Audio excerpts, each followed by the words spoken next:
देखिए latest episodes बिल्कुल ad free. Bharat Ratna doctor Bhimrao Ambedkar को कोटि कोटि नमन। ये कार्यक्रम डॉक्टर भीमराव अंबेडकर के जीवन पर आधारित है, जहां भारत की जनता के प्रति उनके योगदानों को पूरी सजगता से चित्रित और रेखांकित करने का प्रयास है। कार्यक्रम में दिखाई गई घटनाएं लब्ध-प्रतिष्ठ पुस्तकों से ली गई हैं। इस कार्यक्रम के जरिए चैनल की ओर से एक विश्वसनीय, सजग और सकारात्मक प्रयास है कि डॉक्टर बाबा साहेब भीमराव अंबेडकर के जीवन की संघर्ष यात्रा एवं गौरव गाथा पूरे आदर के साथ घर घर पहुंचे और उनके योगदानों से सभी संपूर्णता में परिचित और आह्लादित हों।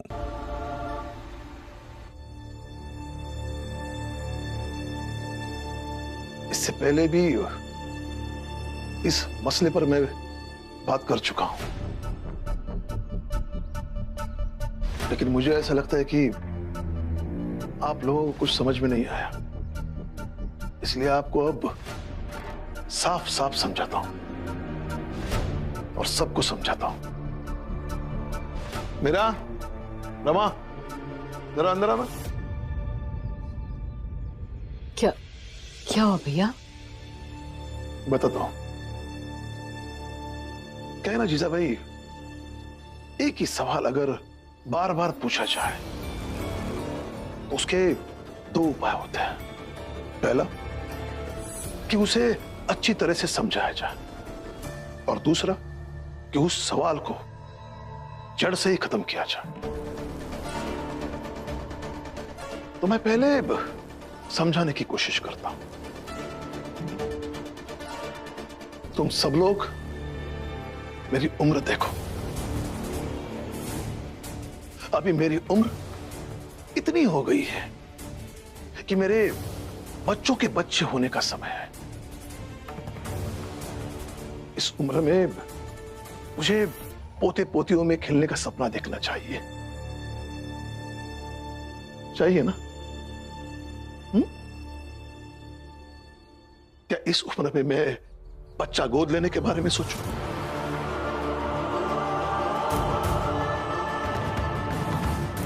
कहीं भी तर्क संगत नहीं है, कहीं भी।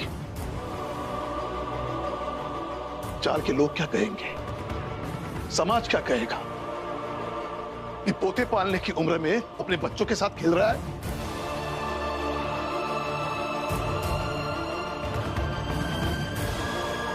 जीजा भाई, बच्चे की इतनी ही तड़प है ना, तो अपने नाते पोते के साथ भी पूरी कर सकती है। मेरी मानो तो इन्हीं बच्चों में एक अपना बच्चा ढूंढना, उन पर अपनी सारी ममता खर्च करना। क्या है ना जीजा भाई, ये तो मानने वाली बात है। अगर किसी को औलाद मान लो तो औलाद, नहीं तो आप मुझे समझाओगे और मैं समझ लूंगी।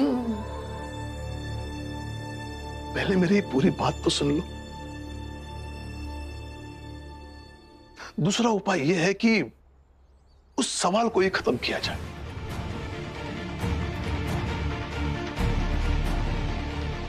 तो मैं एक रिटायर्ड सूबेदार हूं। फौज में नौकरी करते वक्त बहुत घुमा हूं। कम से कम 40 से ज्यादा वनस्पतियों को जानता हूं, जिसका रस पीने से व्यक्ति मर जाता है। भैया,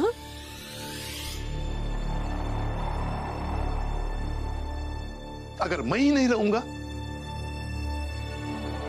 तो सवाल ही नहीं रहेगा।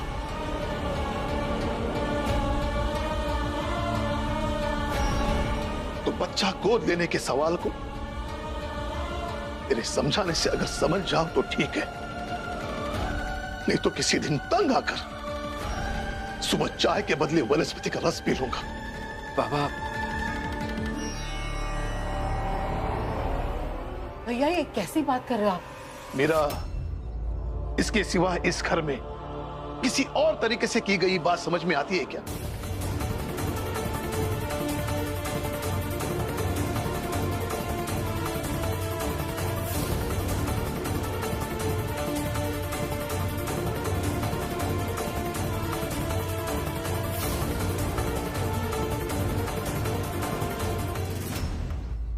जीजा भाई, ये बार बार तुझे क्या हो जाता है?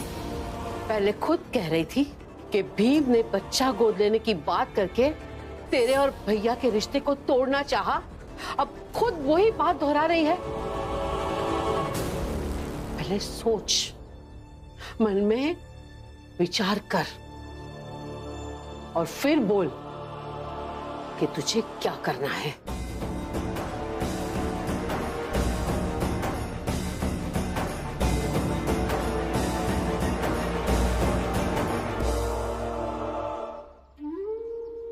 मुझे लगता है कि अब हमें बच्चा गोद लेने वाली बात पर कोई बात नहीं करनी चाहिए, खासकर आई और बाबा के सिवा तो किसी को नहीं। हमने कोशिश की, वही काफी था। अब उन दोनों को उनके हाल पर छोड़ देते। सही कह रही हो, उन दोनों को उनके हाल पर छोड़ना ही सही रहेगा।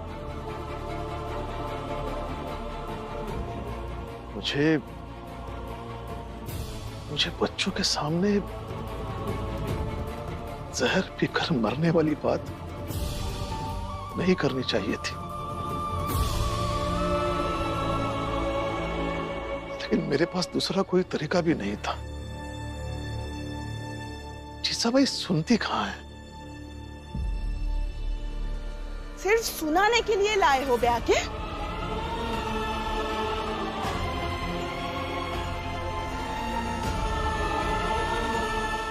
देखो जीजा भाई, ऐसे रोने धोने से कुछ नहीं होगा। रोऊंगी, बहुत रोऊंगी। पति हो आप मेरे, और मेरे सामने ऐसे जहर पीने की बात करोगे तो मैं रोऊंगी। हाँ हूं मैं बुरी हूं, लेकिन आपकी पत्नी हूं। आज तक आपने मेरे किसी भी इच्छा को महत्व नहीं दिया, लेकिन फिर भी आपको खो देने के डर से मैं रोऊंगी।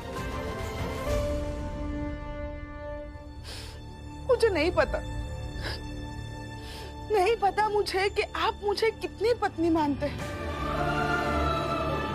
लेकिन मैंने आपको पूरा पति माना है, और इसीलिए आप जब ऐसी बातें करेंगे मैं तब रोऊंगी, बहुत रोऊंगी।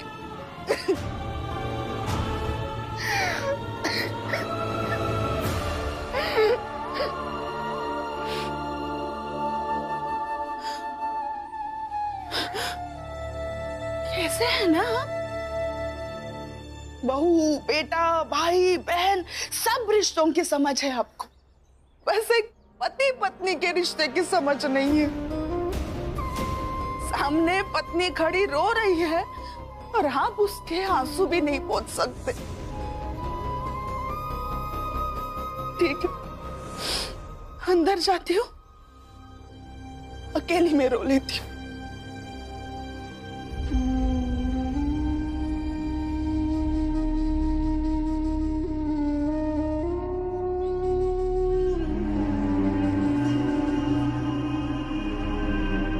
देखो जीजा भाई,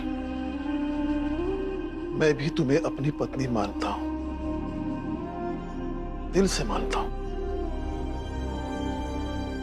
एक पति को अपनी पत्नी का जितना ख्याल रखना चाहिए उतना ख्याल रखने की कोशिश भी करता हूं, और ये तुम्हें भी पता है।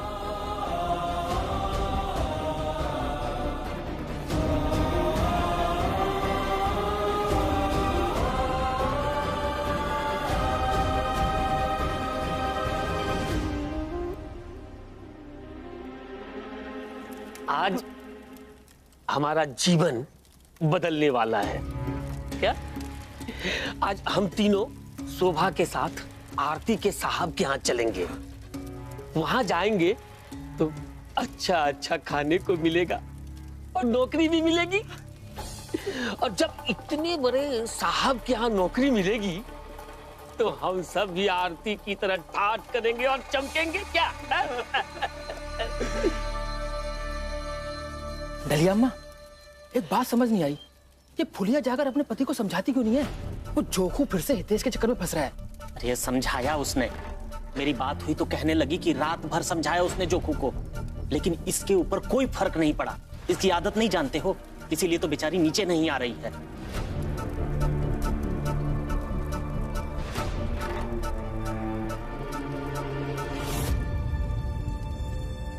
रमा,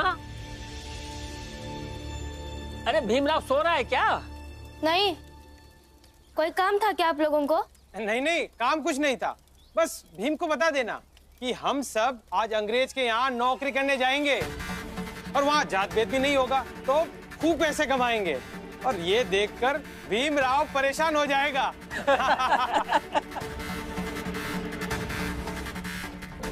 बेचारा भीम।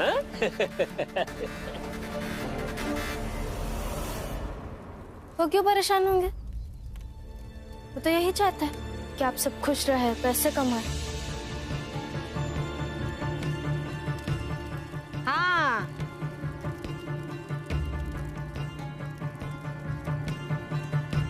चाय पीकर चुपचाप उस काम में लग जाइए जो रोज करते हैं। ठेका नहीं ले रखा मैंने सबका। अरे हितेश काका, आपके साथ तो गजब हो गया। जिनके दम पर आप उछल रहे थे, उन्होंने ही आपको मना कर दिया। ऐसे कैसे मना कर सका था? हाँ? ए शोभा, ए शोभा! आरती, क्या किया तूने? शोभा, हमारी बात हुई थी ना, तो समझाओ ना आरती को। और वैसे भी आरती, हमने तुम्हारी कितनी मदद की ताकि तुम भीमराव से बड़ी बन सको। और अगर तुम हम लोगों को नौकरी दिलवा दोगी तो तुम तो खुद ब खुद बड़ी बन जाओगी। सोचो। आरती, कितना अच्छा रहेगा ना जब हम सब एक साथ एक जगह काम करेंगे। ठेका नहीं ले रखा मैंने सबका। आप सब अपना देखिए, मैं अपना देखूंगी और अपनी दीदी का देखूंगी। दीदी चलिए, डेविड सर से लंच टाइम में मिलने जाना है। नहीं, हम सब चलेंगे। साहब नौकरी दे या ना दे वो अलग बात है, मगर जाएंगे हम सब और नौकरी मांगेंगे हम सब। दीदी मुझे सबसे मतलब नहीं है, सिर्फ आपसे मतलब है। क्यों मतलब नहीं है? और अगर मतलब नहीं था तो क्यों बाकियों से उलझी? भीम से, रमा से, रामजी भाऊ से मतलब नहीं था तो क्यों रमा के ऊपर गाड़ी चढ़ाने के लिए साहब बढ़ते रहे और तुम चिल्लाई तक नहीं? मतलब नहीं था तो क्यों दो लकीर खींच करके इतनी बड़ी नौटंकी की और उस एक लकीर पर खड़ी चुप रही, एक शब्द नहीं बोला? जब हर जगह मतलब रखा तो यहाँ भी मतलब रखना होगा। क्यों रखना होगा? सुना है जब ये लोग गिरमिटिया मजदूर बनने जा रहे थे तो भीम रमा ने मिलकर इन्हें रोका, और अब मैं उन्हें अपने साथ लेकर गई तो फिर रोकेंगे? नया नाटक। नहीं रोकेंगे हम।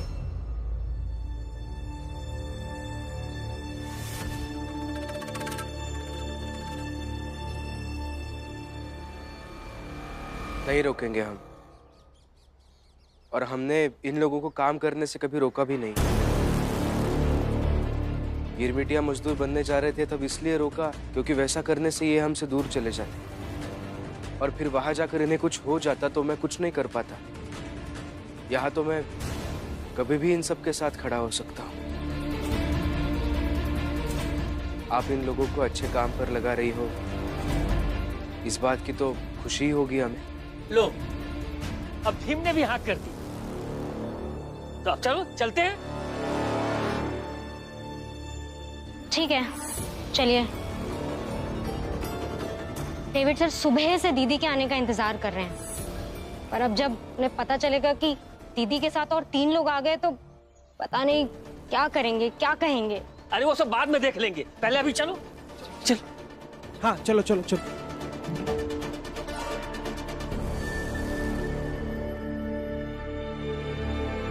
आइए चलिए।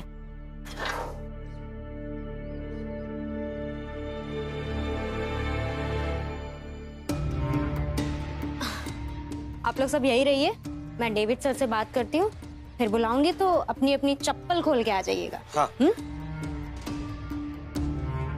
बाप रे, कितना सुंदर घर है, कैसा चमक रहा है।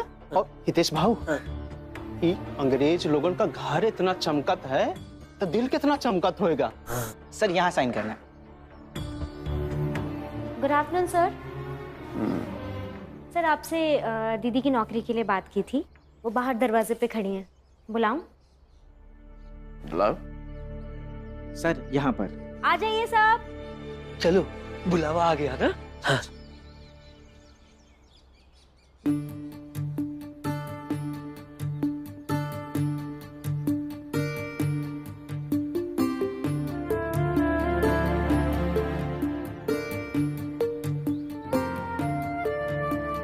बड़ा मालिक।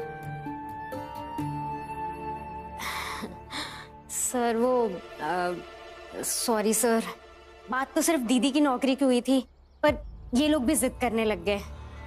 दीदी के चौल में ही रहते हैं, इन सबको भी नौकरी की बहुत जरूरत है। हाँ साहब, बहुत जरूरत है नौकरी के। तुम बाहर जाकर काम करो, तब तक मैं इनसे बात करता हूँ। पता तो चले कि ये लोग नौकरी करने लायक है कि नहीं।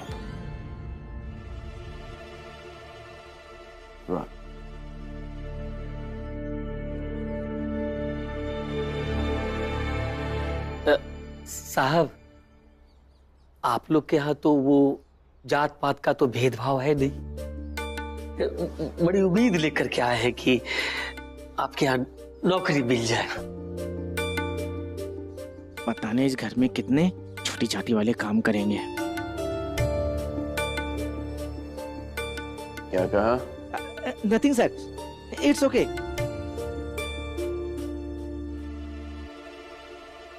मैं जाता हूँ सर। नहीं, रुको। मैं वो गमला वहां पे दिख रहा है? हाँ सर। उस गमले में पौधा लगाना सोच रहा था, लेकिन कोई नहीं, वो मिट्टी किसी काम आ जाएगी। वहां पे जाके उस गमले को लेकर आ। लेकिन सर, उसका क्या करेंगे? अभी नौकरी के लिए आए हैं तो एग्जामिनेशन परीक्षा तो देनी ही है कि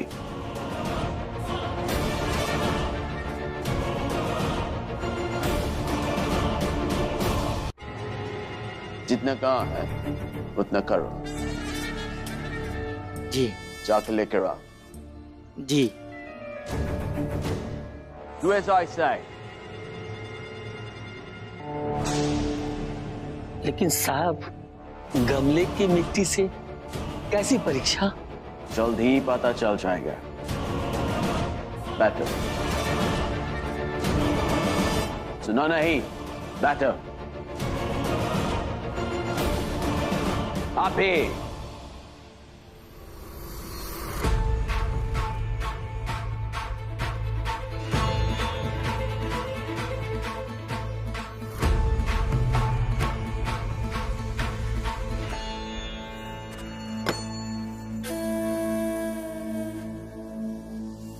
यहाँ डालो। मिट्टी यहाँ गिराऊं? यहाँ पे गिरा।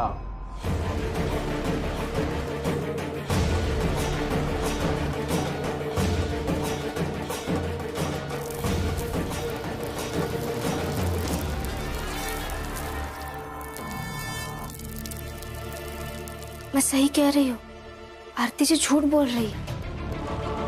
याद कीजिए, जब सड़क पर उस अधिकारी ने आरती जी का जबरन हाथ पकड़कर उन्हें गाड़ी में बैठाया, तब आरती जी ने क्या कहा था? पहले समझ लिया करो क्या बोलना है। डेविड सर को पुणे जाना था, इसलिए जल्दी जल्दी वो मुझे गाड़ी में बिठा रहे थे। याद आया?